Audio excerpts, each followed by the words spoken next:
defenders they shiver. Goalkeepers nervous, strikers they'll deliver. Crowd roars erupted, you can feel the quake. 80,000 voices. We never lose, and lose, and you lose.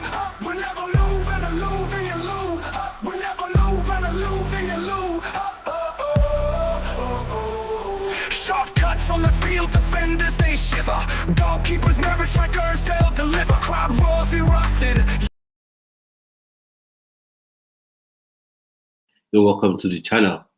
So today we're talking about transfers relating to Nigerian football players. Coming towards the end of the season, so much of our window is about to open. That's what will be making the rounds all through this period. So of course, I'll talk about Victor Osimhen. Victor Osimhen is the main guy. All the news sort of revolves around at the minute. So he's been linked to a move to Juventus that reportedly he has rejected.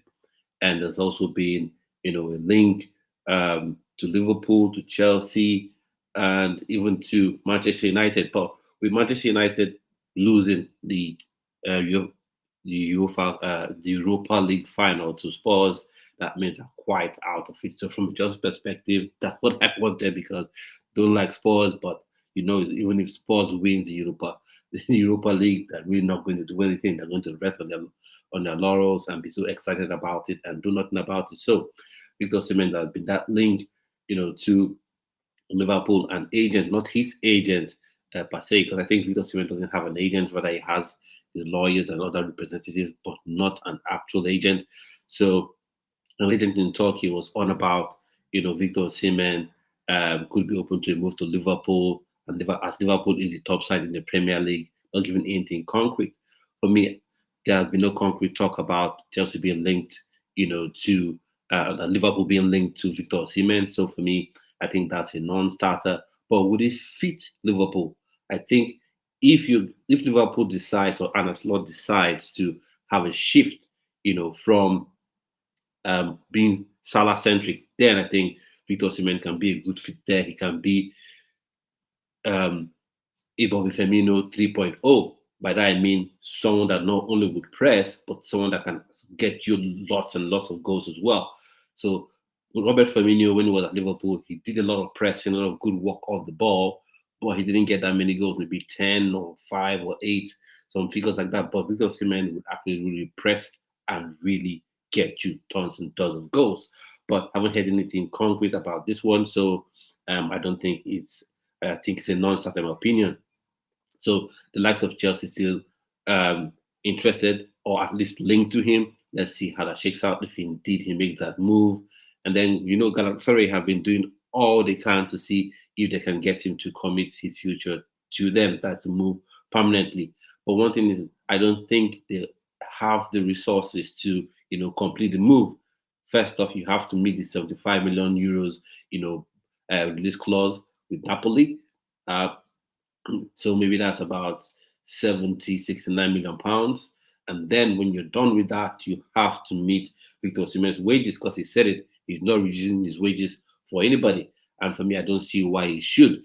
People have brought this up, some sort of weird thing to smear his character. It's normal. Football is a crazy world. They earn crazy money. So Victor Osimhen is not some stranger. He's not requesting for £1 million. When you look at what the likes of Kai Havertz, £280,000 a week. Look at the likes of De Bruyne, £400,000 a week. And Haaland, look at how much he earns. So it's nothing new. So that being said, I don't think Galatasaray would have the resources to get the move done. So I think going to Galatasaray or remaining at Galatasaray is not going to happen. And a Liverpool move, I don't quite see how it happens, for two reasons. Because one, I don't think they're going to exploit that much on him, because the main focus with Liverpool is Salah. So you're not going to bring someone that's going to take away penalties from Salah, that's going to take out focus from Salah. I don't think they're going to do that.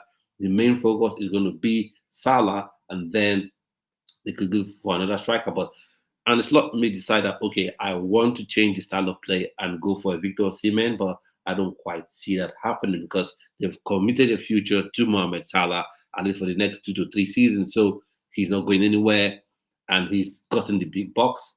And I don't quite think Liverpool has the money to meet, Victor Osimhen's salary demands as mainly because they've already committed themselves to two huge salary, outlay in Van Dijk and Mohamed Salah. So I don't see that move happening. Juventus, and reported move to Juventus is, according to reports and rumors, Victor Osimhen has rejected that move. So to Juventus, and for me, I think it's right. I think Victor Osimhen move away from Italian Serie A. You've been there, you've done it, you've won the Serie A with Napoli, so there's no need and there's no point really to go there. Again, then I was saying no. So Liverpool is the best fit for Osimhen. So if you say that, what are your reasons? Because for me, I still see you need to go to a club as a striker where the way the game is played is focused on you and not a Salah. Because if Salah is there, as long as Salah is at Liverpool, he's going to be the main man. The way the team plays will be focused on Mohamed Salah, in my opinion.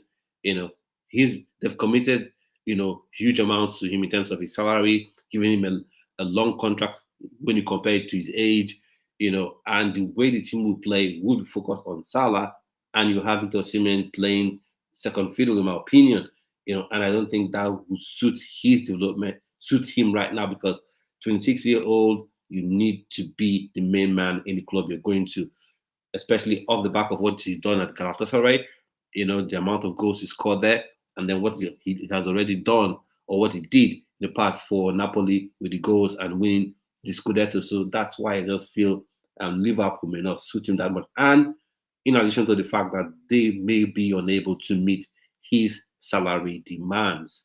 So, and for me, there's no point, talking about reducing salary. I don't think he would do it. And I wouldn't even say he should do it or advise it if he indeed he's listen to what I have to say. So that's for Victor Osimhen. We'll get back to Victor Osimhen in a minute. But we also have to talk about a youngster, not really known. He played for Botev Plodiv in Bulgaria. Samuel Akere, he used to play for the Nigerian under 20 side, and he's been at the Bulgarian club for some time now. But now he's been linked to a move to Belgian side Club Brugge. Now, I think for me that's a good move because he goes to a club that's high, at least he goes to a league that is, on a higher pedestal, higher on the what I say totem pole, but on a higher level than the Bulgarian league. So he goes there, and maybe he gets to join, Rafael Onyedika, our Nigerian there. Not to forget Vince Osuji as well. So that brings the number of Nigerians in that team to 3, and that would be nice to see. Except if Rafael Onyedika, receives an offer to move, because he's been at Club Brugge for some time now. So Samuel Akere is an exciting player and one I think people should monitor. I'm not saying invite or anything, just monitor and see his progress. If he can translate what he's done for the Bulgarian side, if he can translate that to the Belgian league, that would be very, very good. He's someone who's very creative, very, very nifty. Let's see what he can bring, to that team. And then we also have to mention Ademola Lookman. Ademola Lookman, because it seems he may have played or he may be playing his last games for, Atalanta. His contract is coming towards the end, and this is the last game. The last game of the season would be this weekend, where incidentally the winner of the Serie A will be decided with Napoli and Inter Milan. I think if Napoli wins that game, they'll go on to win that game. They'll go on to win Italian Serie A. So let's see how that shakes out. So I think he's another person that I think should begin to look at maybe the Premier League if that happens, if that opens up. I don't think the Italian Serie A has much to offer to him, in my opinion, except a move to Napoli. Oddly, and I would say that would only work for me if and only if Antonio Conte remains there as a coach. Because Antonio Conte, for all the sort of critics he gets, harsh critics in my opinion, People saying he's a defensive coach. He knows how to get the best out of his attack-minded players. Look at what he did at Chelsea. Look at what he did at Inter Milan with Lukaku that everyone sort of cast away. And now look at what he's doing with McTominay. Look at what he's doing with Lukaku at Napoli now. Has them fighting, for the Italian league title. And he may very well win this weekend. So yeah, so Salah, Diaz, Yaku creates the chances for the main striker. If Liverpool has the fund, Osimhen will make them real contender for UCL EPL Cups. And EPL Cups, that is okay, EFL Cups, okay, the domestic cups and EPL in the Premier League. Yeah, so I think you make some fair points there, talking about Diaz, Yaku, great chance for the main striker, Salah. But what we need to understand is this: Salah isn't a typical winger. He's not a typical winger that's just okay. I'm going to create chances for the striker. That's not Salah's role since he joined Liverpool. His role has been: I can create chances, I can come up with 10 assists, but I'm the main man in terms of getting goals. So while he's coming up with 10 assists, in the Premier League, for instance, he will be looking to get 25 plus goals a season. And that includes taking of penalties, and everything flows through him. So that's the main thing that we have to get there. He's not your typical winger. Okay, for a Diaz, all right, Diaz would create maybe for a striker. If Osimhen joins them, he'll create for him and for Salah. And then I have to say this, of course, if he joins Liverpool, well enough, he improves them 100%. Because any club that Osimhen will go to, he definitely would improve them because he's a top class player. Indeed, he is a world class player. So any club he goes to, he will definitely improve them. And maybe on the flip side, if I can come to your side a bit and play devil's advocate to my own argument, if Salah says to himself right now, okay, I'm not that young anymore, maybe I take a slight back seat and let Osimhen be the main guy. If indeed he's signed by Liverpool, then it can work. Then he can work for Victor Osimhen at Liverpool. But I just don't quite see Mohamed Salah taking a backseat to Victor Osimhen, because sometimes going to a big club is good because you get to play in the big competitions, you get to compete, and you can score lots of goals. But you have to consider other things. When you go into that club, who is the main man in that club? Who is the main guy in that club that you're looking at? Who do you have to battle with? Right now, Salah is fan favorite with Liverpool fans. He is the main man. Penalties, every free kick, the way the team plays to serve Salah. So Victor Osimhen is too good of a player to be a Firmino. That's the player that just comes in, puts pressure on the defense, high pressing, doesn't really get that much of a look in terms of chances to score goals. Yeah, so that's how I see it anyway. So thanks for your chat. Really appreciate that. Anyone has any thoughts and opinions on this, let me know in the chat. Drop your chats and drop your comments as well. And if you're new to the channel, please click the subscribe button and click the notification bell as well, so you're notified each time a video goes on the channel, whether a live video like this or a pre-recorded video. So we talk about Ademola Lookman. For me, Ademola Lookman, he's another one that I would say he should leave Italy. I think he's done all he can do with Atalanta, help them win the Europa League, scoring a hat-trick in that final against an invincible Bayer Leverkusen side. So he's done all he can do with that club. And going to Juventus, I'm not quite sure what's happening with Juventus, because for one, he got Tudor that's helped put them in prime position to qualify for the Champions League next season. It most likely will believe in them, and you don't know the next coach that's going to come in. And if you have a coach like an Allegri coming in, then if you're an attacking player, you're going to be in for a torrid time. If you're attack-minded player like a winger, you're going to be in for a really, really hard time. So that's why I say Juventus may not be the best club for Ademola Lookman. I've said it.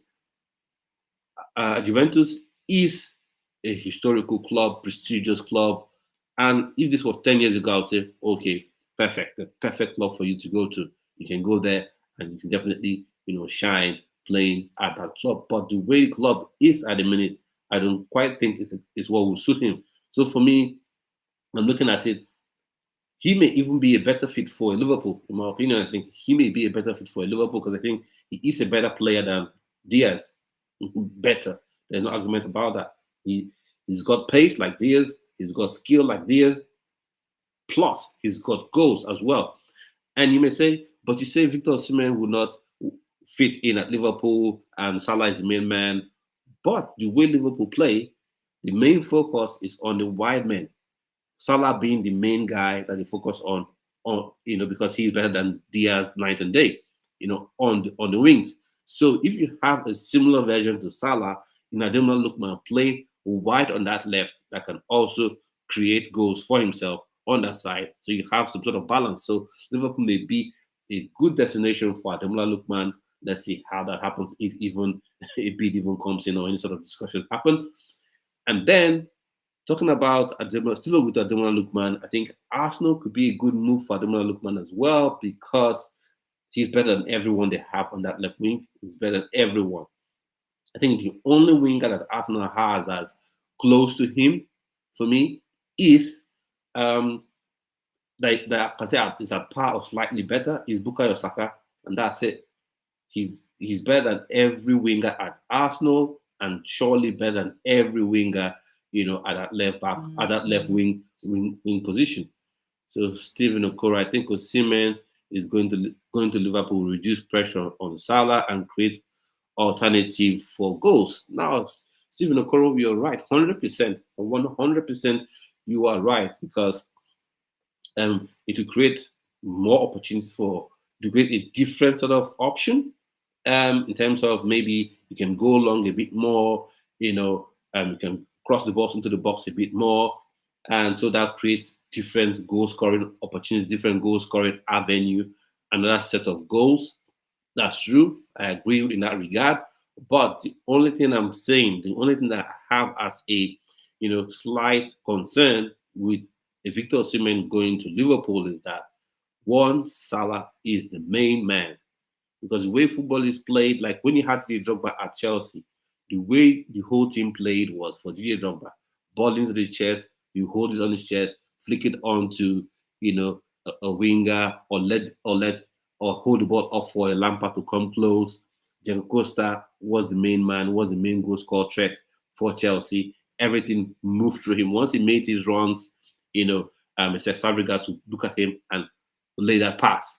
So Salah is the main guy. So will Salah be happy taking a back seat? Because for Victor Osimhen to actually shine at Liverpool, Salah would have to take a back seat a bit. And like I said before, what I don't want is for Victor Osimhen to turn to a Firmino.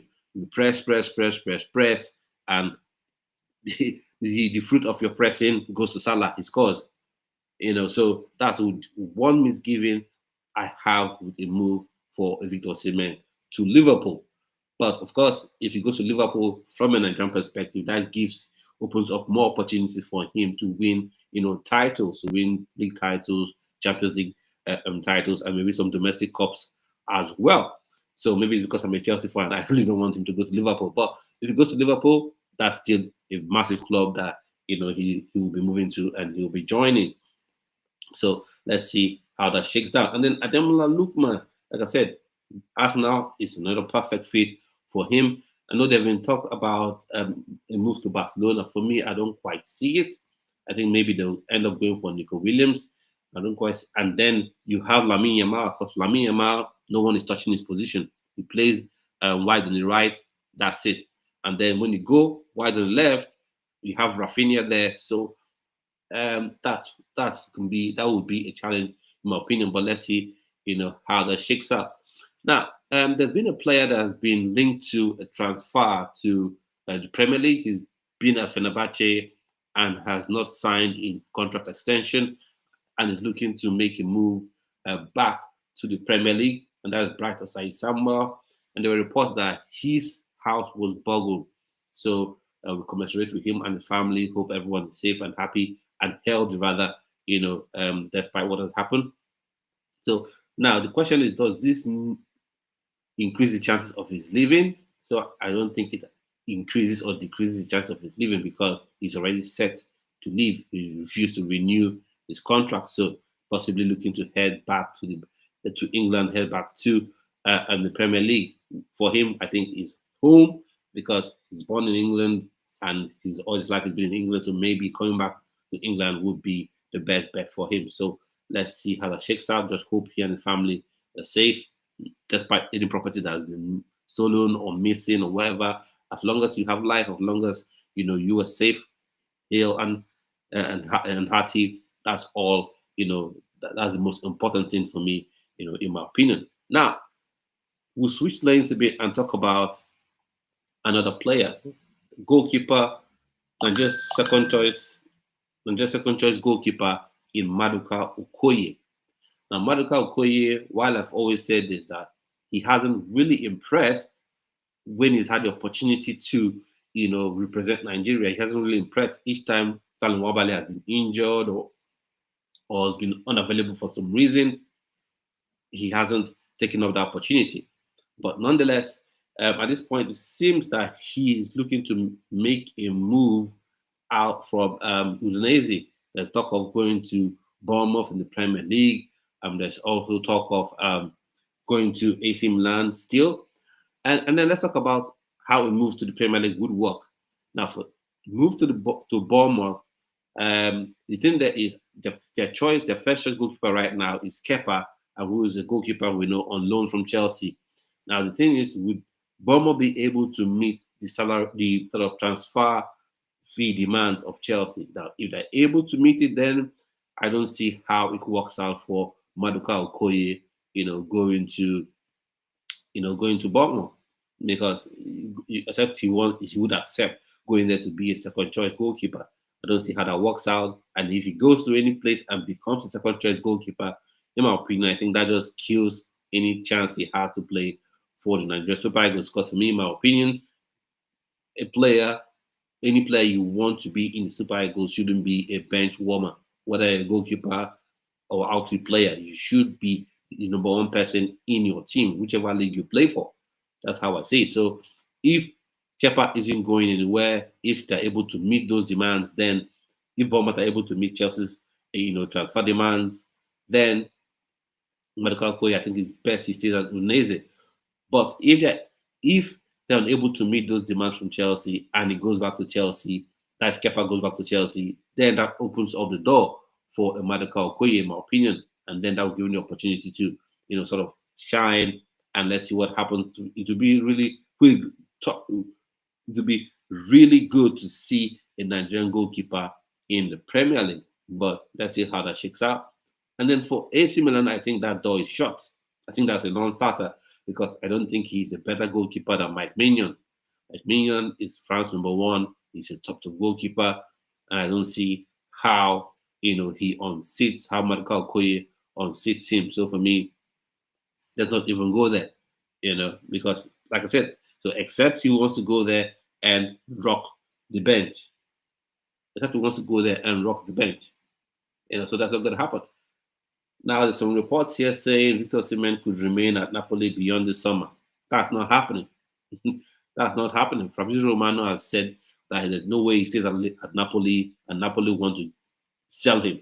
That's for sure. So the way I see it is they may even just decide to take, to slightly reduce his the buyout clause, reduce what they're willing to accept, in terms of transfer fee. Maybe instead of 75 million euros, they're willing to accept a 70 or even a 60 or a 65, because right now I think relations between him and Napoli are broken, and Conte, even if Conte remains, Conte has his main man. He has Lukaku. And Lukaku has worked for him. Lukaku has worked for Conte. He's worked for him, at Inter Milan. He's come now. He's just a game away from winning the Italian Serie A. And Lukaku has been a key reason for that, along with McTominay, with the goals they've scored. So I don't think having Victor Osimhen in that team would work, for Conte. And Conte is one of those managers that like, a small, tight group. And then as well, Victor Osimhen, I don't think Victor Osimhen would want to play second fiddle to anybody, and nor should he. Nor should he play second fiddle because Atalanta, they play with one striker, just like most clubs now they seem to do. You find it's very rare for you to see a team that plays with two, with two out and out strikers. Maybe have a main striker and have a 10 behind the number 9 and like that. So I don't think that would work going to Spain and Napoli, and I don't think Napoli would want to pay his wages, have him sit on the bench, and not having him play. That wouldn't work for them at all. And then you also have the salary of Romelu Lukaku that you're paying as well. So I think they'll want to make sure they get his wage bill off their books. And now for me, maybe this me being biased, for me, I think he'll fit perfectly with Chelsea in terms of they want leadership on the pitch. When you look at Chelsea's team, young players, 21, 22, 23, some even 18. So you need leadership on the pitch. You need leadership on and off the pitch, and you need his goals as well. And the way Chelsea play would suit him because a lot of times you see crosses come into the box and Nicholas Jackson is on vacation. He's on holiday. He's on the beach. He's nowhere near the ball in the box. And that's what Victor Osimhen lives for. There's other facets to his game, his pace, his high-octane pressing, running the channels. But he's always alive in the box, 100%. He's never, he's never passive in the box like in Nicholas Jackson. Nicholas Jackson is not even a striker. And one thing that Victor Osimhen gives is that once he steps on that pitch, everyone is going to love him. So I think he will be a perfect fit for Chelsea. But on the flip side of things, you have this thing about their salary structure, which is odd to me.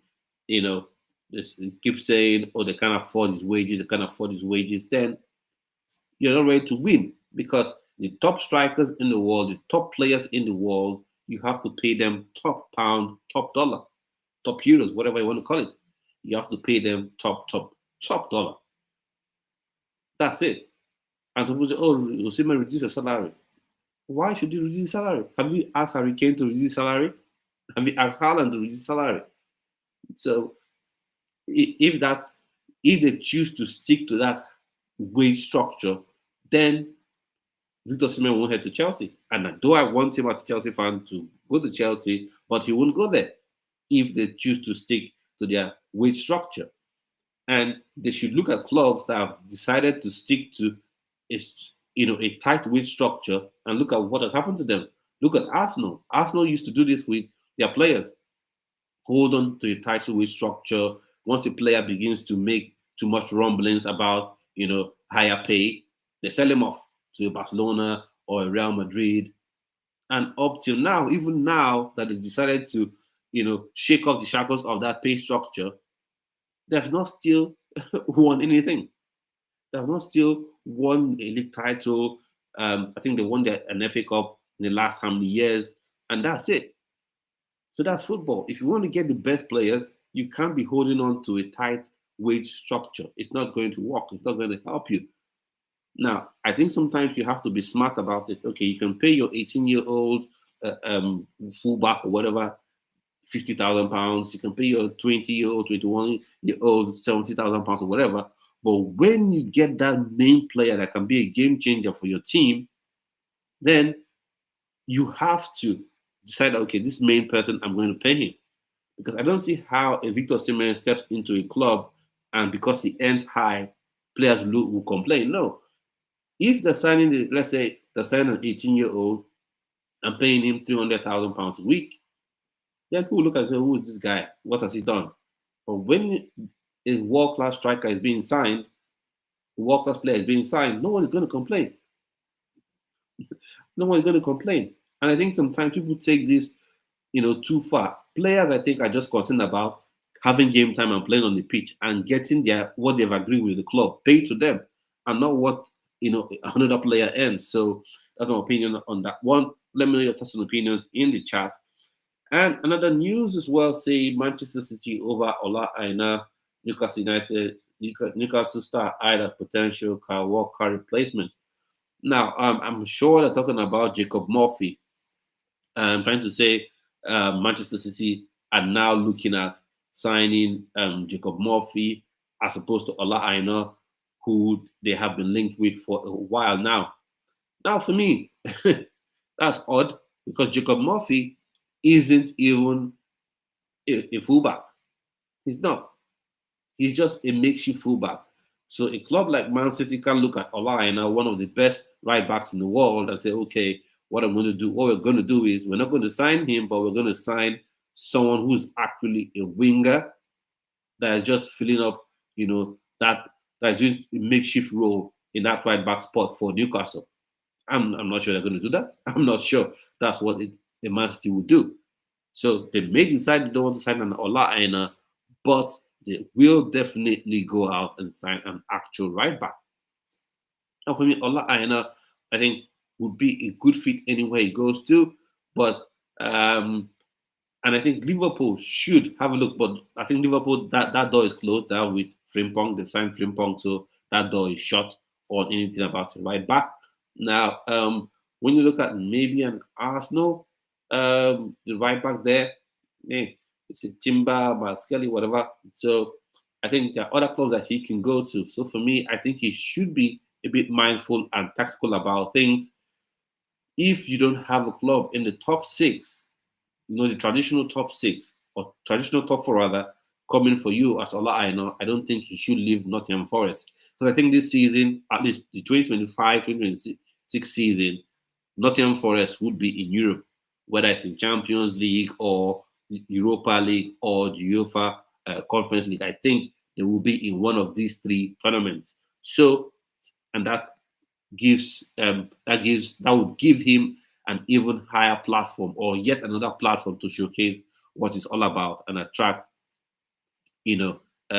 better moves. So if a club in the top four comes for Ola Aina, he should go. But he shouldn't make any harsh moves, and again, any rash moves rather.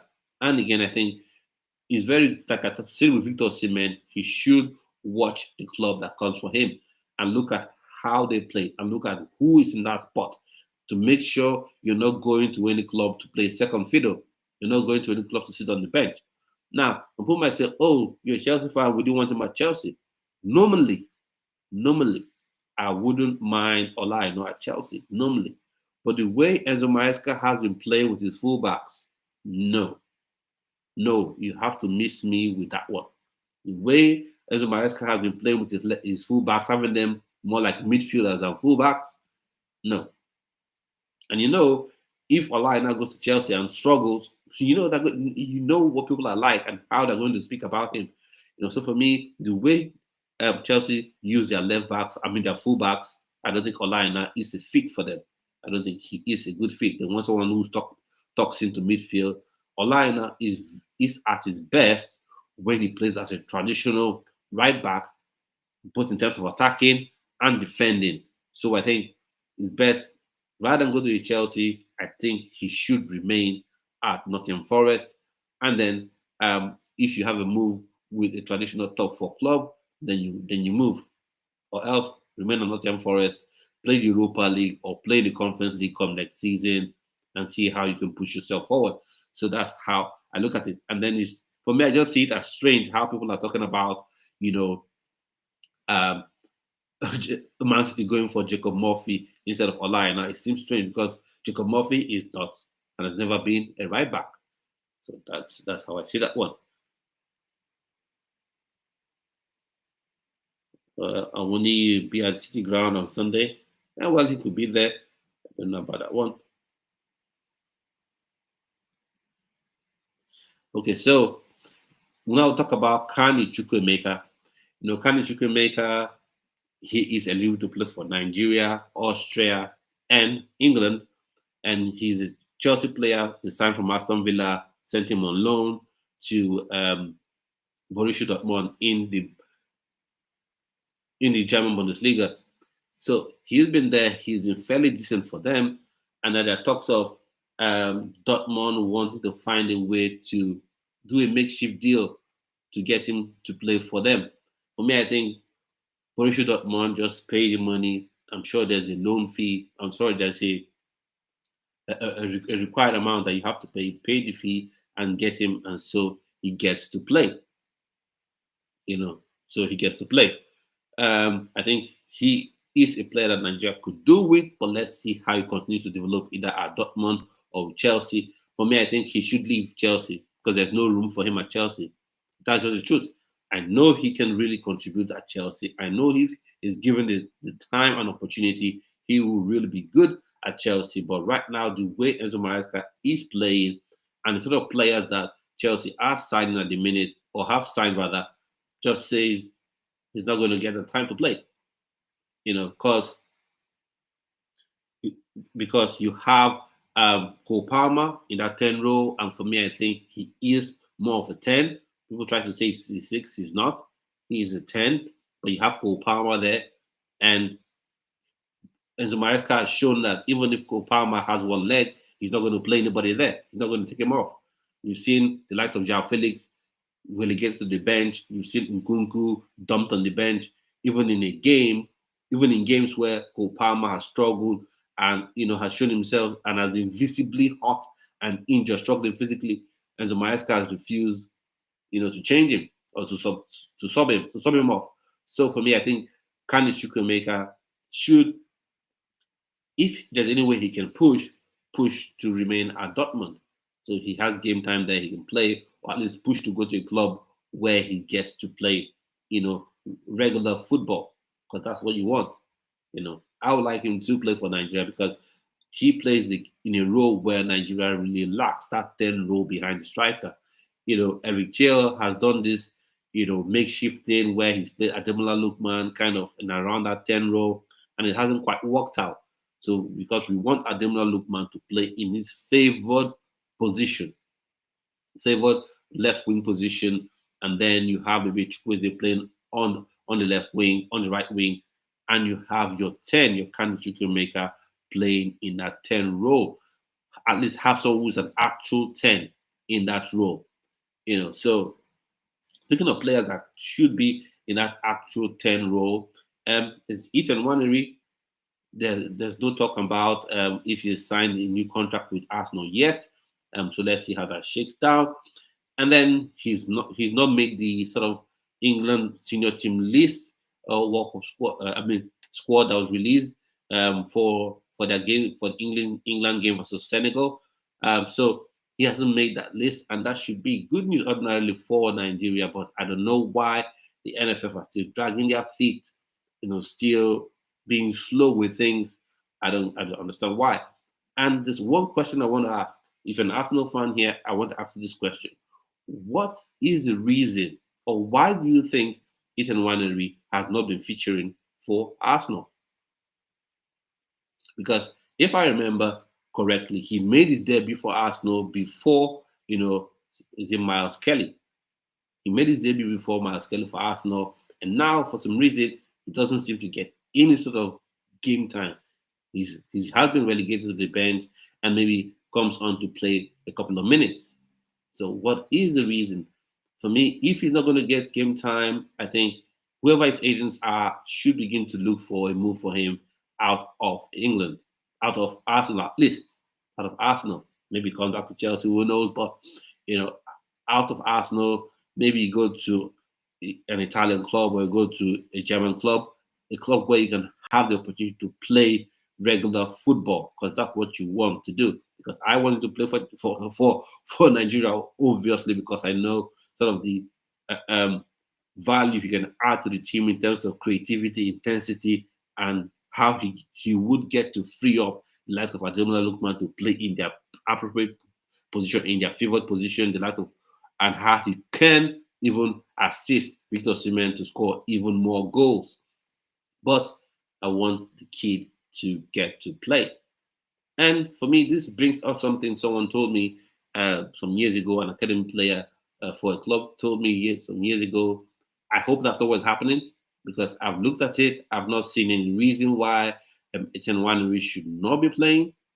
I've not seen the reason he should not be playing, because there have been games where Arsenal have been struggling and he's just sat down on the bench. I don't get it. I don't understand why you have a valuable asset that can help you win a game. Obviously, nothing is guaranteed, but someone that can come off the bench and help you win a game. You don't bring him on, you leave him on the bench, and he's having less and less game time. So for me, I think maybe he begins to move. And this is what the academy player told me some years ago, and that was, if you're a dual national and it seems like you're giving consideration to play for your African country, your progression sort of gets skewed a bit. It sort of gets halted a bit. So I hope that's not what is happening. Maybe something else. Maybe Ateta has just switched up to a different tactics that does not include, Nwaneri in his team, in his setup. Maybe that's what it is. I just hope he gets back to playing. And I hope the likes of Eric Chill get to speak to him. We've had sort of different reports. Some say Eric Chill has spoken to his family. Some say they haven't spoken to his family. And some say his family are waiting for the NFF to speak to them. Not heard anything concrete. And for me, this is where I have issues with the NFF, Nigerian Football Federation. This is where I have issues with you guys. You look at Morocco, look at how they once you hear, Morocco, they're speaking to this dual national player that can leave to play for them, boom, it's done. But for some reason, when it gets to the NFF, it's just a drag, just a drag, just a drag. And this is a player that can add real value to the team. Because I've said it before, when it comes to wingers, Nigeria will always produce tons and tons of wingers. When it comes to center forwards, we know Victor Osimhen is the main guy. He's the main man. We know for sure, 100%. Victor Osimhen is the main guy. But outside of that, you have Boniface behind him. You have Victor Latunji, that's not even been called up. You have George Lane Kenna. You have Tolu Arokodare. So you have strikers coming up. But in that 10 role, Nigeria lacks. So, so says I like Kanu Chukwuemeka, Felix, Udokai, Uzbekistan, Maurice Jens, Mines, Kingsley, Zibue, Udinese, and Nwaneri for the Super Eagles of Nigeria. Yeah, for me, Kanu Chukwuemeka, yes. I need to find out more about the Maurice Jens guy. Kingsley as well, Nwaneri for sure. Because if you watch Nwaneri, he's all Nigeria needs. He's what Nigeria needs. Seriously, he's what Nigeria needs. Because every other area, I can guarantee you have 5-6 players you can look up. For right back, always. Left back, always. Wingers, always. Strikers, though Victor Osimhen is the main guy that's head and shoulders above everyone else in that number 9 position. But you have options behind him. But when it comes to that 10 role, that number 10, creative guy behind the striker, it's an issue. You don't really have that many players. So Nwaneri, I think, is someone that the Super Eagles should go for, because you can see what he's doing. And let's miss me with he's 18 years old. Let's miss me with that. Because you're seeing what he's doing on a day-to-day basis when he's given the opportunity to play. So, and I'll just go through all we're talking about before we go and talk about other things. So if you're just joining, we talked about Victor Osimhen with linking him, to move to that agent says he could go to Liverpool. Well, your thoughts and opinion on that. We also talked about, some reports saying that he could remain at Napoli. What do you think? Do you think that's even possible? And I've given my thoughts on opinion on that one. I said that's not happening because one, he's falling out with Napoli for one. Two, Conte wants his boy, who is Lukaku, that he's worked with at Inter Milan, helped him win the league title there. He's at Napoli right now, and just to get him away from winning the league title. Plus, he only plays with a lone striker and 2 10s behind him, or 2 wingers, 2 10s, mainly 2 10s behind the lone striker. So I don't think he'll want to bring a Victor Osimhen and leave him on the bench. And Victor Osimhen, I don't think will want to go to any club and be second fiddle, and he shouldn't be going to any club to be second fiddle. And then we've talked about Victor Osimhen rejecting a move to Juventus. I report that he rejected a move to Juventus.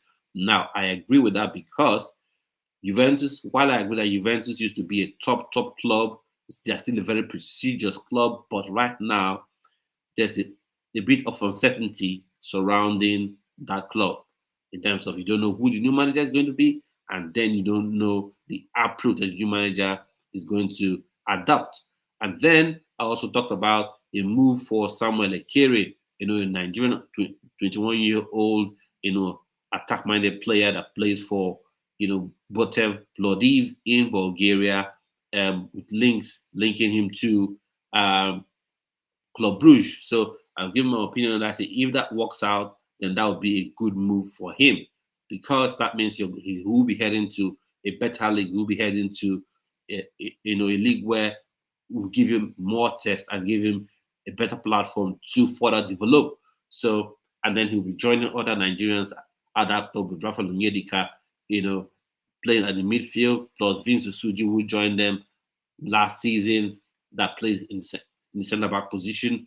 So that could be a nice Nigerian trio at that club. So let's see how that shakes out, if that indeed works. And then we'll also talk about Ademola Lookman, because it seems that he will play his last game for Atalanta, this weekend. So for me, I say it's good that this is his last game and he will be leaving Atlanta. And I was talking about clubs that would be a good fit for him. I've talked about Liverpool because I think he is better than Diaz in terms of his goals and assists that he can bring. And I say he is a better fit for Liverpool than Victor Osimhen because of how he plays and because of how Liverpool play. And like I said, I don't want Victor Osimhen to go to Liverpool and then he's second fiddle to Salah, and it just becomes a Firmino where you press for days, help Salah get goal opportunities, and you don't score that many. So for me, that's how I look at it. And then Arsenal could be a good fit as well for, Ademola Lookman, African Footballer of the Year, because he is better than every left winger at Arsenal. Whether you want to go Martinelli, want to go Trossard, he's better than all of them. All of them. He's better than, of course, he's better than Sterling. Let's not even talk about that. He's better than Sterling. So that's why I think he would be a good fit, a perfect fit for Arsenal. Then talk of Barcelona.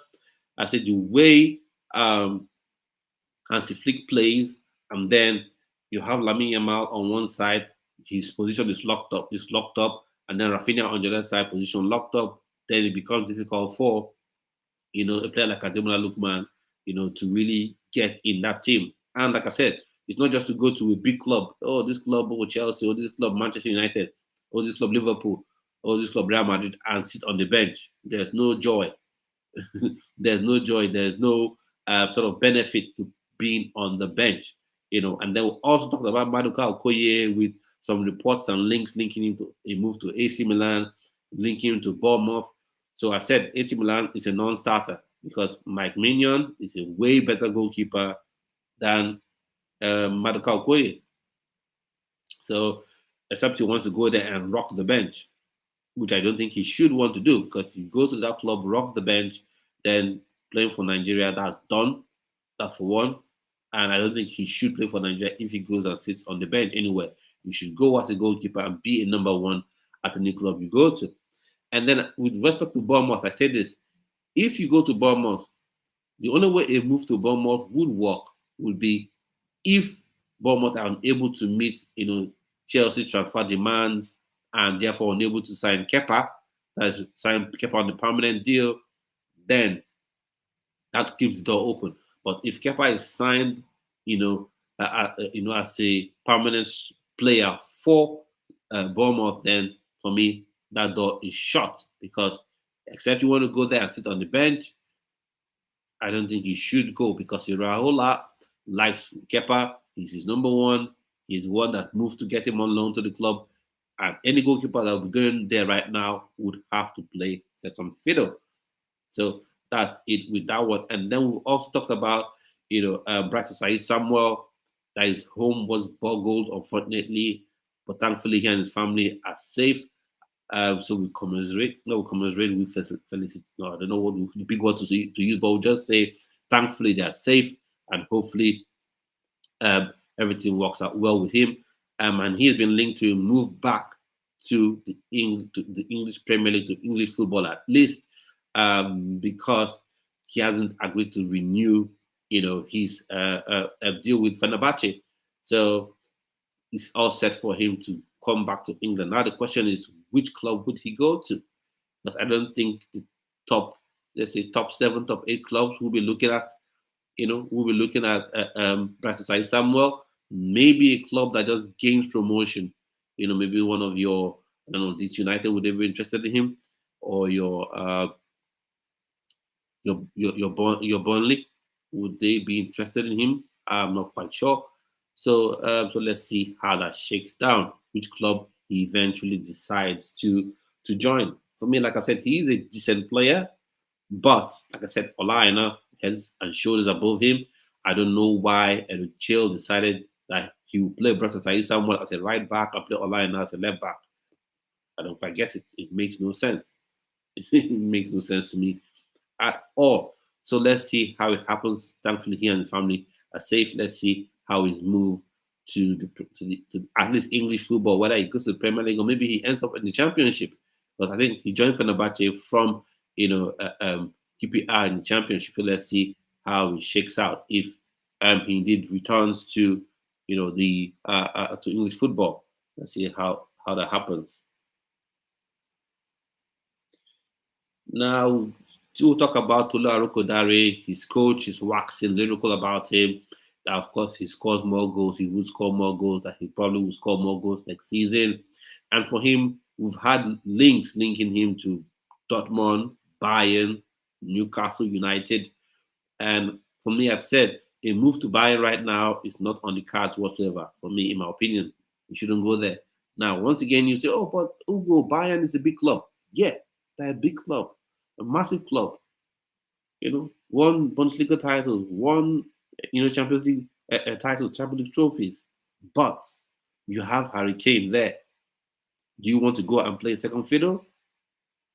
And again, like I've said with most teams, they play with a lone striker.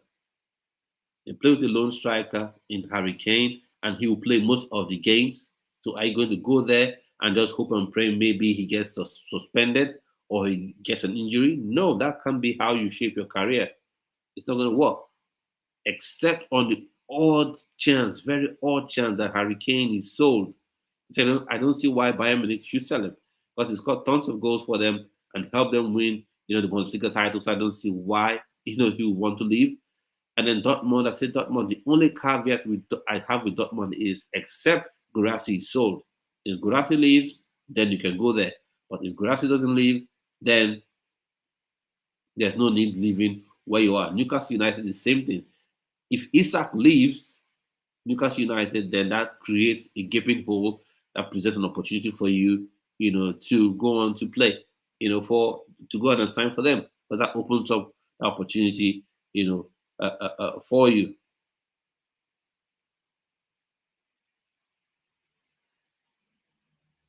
Now we get more of these Saudi links again. Since Al Hilal in talks with Manchester United, target is Victor Osimhen.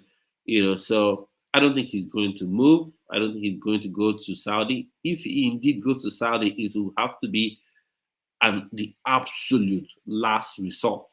That's where I see it. I see that it will just be last resort.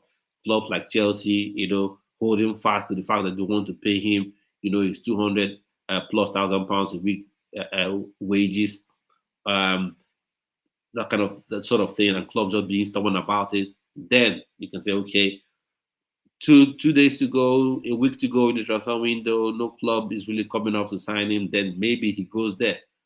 But other than that, I don't see him going to Saudi. And people are shocked. Saudi reports, Saudi links will always be there, always. Because what the Saudi Pro League are doing, that's what I want the Nigerian Premier Football League to do. But of course, at the minute, it doesn't seem like they think straight and they won't do that sort of thing. What the Saudi Pro League are doing, they're trying to build their own football brand, build their own league brand. And how do you build your league brand? By attracting the best players possible that you can attract, and the players with a huge following, the players that have that personal brand. And Victor Osimhen, he has it. They have Cristiano Ronaldo playing there. So if you can add the Victor Osimhen as well, that means you have more eyeballs on the league, and you have something that you can use to negotiate with other players. Say, okay, you can come play with Victor Osimhen. So you can see why there's the interest to get Victor Osimhen to play in the Saudi Pro League. But at this minute, I don't think he wants to go there. Because of course, last summer transfer window, he rejected the move to the Saudi Pro League, where he was going to earn, was it 700 and something thousand pounds a week? Crazy money. He rejected that, and that's why when people were saying he's greedy, I was just like, come on now. How would you say that someone that left 700 and something thousand pounds a week salary, and that's excluding tax, on the table to play for Chelsea, as in to leave himself open at least to sign for an European club? You can't then say he's greedy. So I don't think he wants to go there at this minute, because he feels he has something to achieve in Europe first. And for me, that's my advice. I'll never tell anybody turn down money, run away from money. No. In fact, I want more money. Who knows, maybe Saudi Pro League come to me and say, okay, we'll pay you £1,000 every week. Talk about the Saudi Pro League. Maybe, who knows, you come here next time, you see me only talking about Saudi Pro League. But seriously. So I'll never say anyone turn away from money that you be paid. But from the perspective of a Nigerian man, from the perspective of Nigerian athletes or black athletes, this is what I want to say. If you go to Saudi Pro League, the narrative that will be built around you would make it difficult for you to come back and play in European football. That's just the truth. The narrative that will be built around you. Oh, he's greedy. Oh, he doesn't love football enough. Oh, he did. Because even now, people are making the fact that there's a buyout clause in his contract, 75 million euros, like it's a bad thing. While Lamine Yamal is going to have 1 billion euros in his buyout clause, and no one is going to complain about it. So even if for some weird reason you believe Lamine Yamal is better than Victor Osimhen, which is just crazy to think about, if you believe that, do you think he's 1 billion times better than Victor Osimhen? No.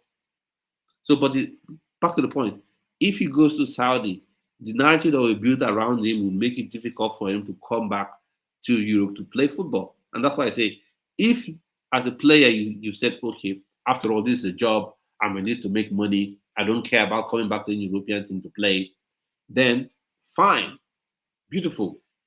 You can go to Saudi Pro League, earn tons and tons of money, come on the channel and interview me, and I interview you, pay me, a joke. Or you go set up your company, your agency, take care of your family, set your family up for centuries, and that's fine. Beautiful. I have no issue with that whatsoever.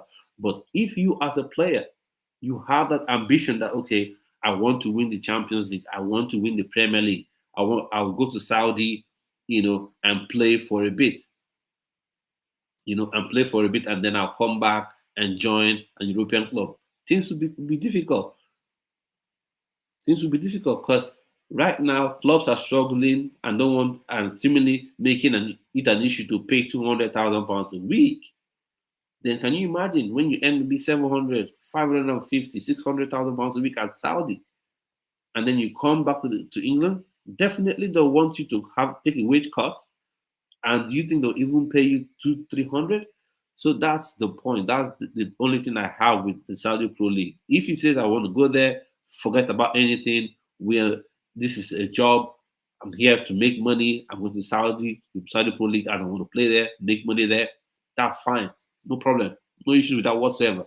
But if you want to come back to the Premier League, and that's what I said with Victor Boniface when he was linked to a move to Al Nassr. Like, guy, if you want to go to Saudi Pro League, make your money there, no worries. But if you ever have any sort of ambition that you want to come back and play in the Premier League, there's an issue. One, because European pundits will be on your back, and even some Nigerian pundits as well. And that's one thing as well, because Nigerian pundits, we have a lot of them who are in dragon economy. You know what I mean by dragon economy? They feel like the only way to push their career forward, to push their podcast forward, to push their channel forward is by dragging a Nigerian player, is by being overly critical. about a Nigerian player. Because once on X, I saw someone talking about the Turkish league is not the Premier League, trying to somehow I don't know if he was trying to demean, what Victor Osimhen had done at Galatasaray. So this is Turkey. This is Turkey. So you can imagine if you go to Saudi, what some people will be doing that even your own Nigerian pundits would do. So Victor Osimhen, a Nigerian player that has that sense of going to Saudi Pro League, if you believe that you want to go there, finalize your career there, and make your last batch of cash, beautiful, go there. But if you have the ambition to come back to the Premier League or European football, then while me personally, I think if Victor Osimhen goes and plays a year in the Saudi Pro League, scores 60 goals there, he can still come back and he should be able to come back and play for a Chelsea, Manchester United, Liverpool, Arsenal, Real Madrid, whatever. While I believe that, but the narrative that will be built around him will just be mad crazy. And like I said, it's not even just European pundits. It will be even Nigerian journalists that will rip him apart with what they will say. That's true, and I'm right. They'll rip him apart with the way they'll talk about him. So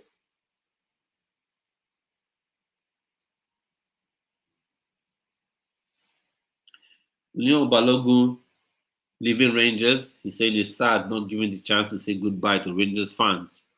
Now he's been a good servant for them, helped them win some titles, helped them get, play some meaningful games in the Europa League, and now he's leaving Rangers. So not get a chance to play to say goodbye to the fans. That's why we say sometimes this is just business, and you have to many times make a business decision. Permit me to just go back a bit and talk about Osimhen reducing salary and come back to Leo Balogun. That's why when the club say, some people say, because Mikel Obi says Victor Osimhen is a fan of Chelsea, you should come to Chelsea and reduce his wages. If you really bleed blue, you should reduce his wages. When you don't play well, when you struggle, when the club has an issue with you, do they remember whether you're a fan of the club or not? They release you without thinking. Just like West Brom have released Semi Ajayi, they release you. Goodbye. You can't contribute to us. Nobody wants to sign you. Let you go. So Leo Balogun now, he's been a good servant for Rangers, and now it's come to it. They wouldn't even give him the opportunity to applaud the fans, say bye and all that. So that's it. That's it. Football is a game we love, but it also can be a ruthless business. So as a football player, as a Nigerian football player, get your business hat on. Don't let anyone force you and cajole you to make a silly decision. People say reduce wages. Which top player has ever been asked to reduce his wages? And then I want to talk about Semi Ajayi. He's been released by West Brom, like I just said. What do you think he should do? Do you think he should still be part of the Nigerian Super Eagles? For me, this is my opinion.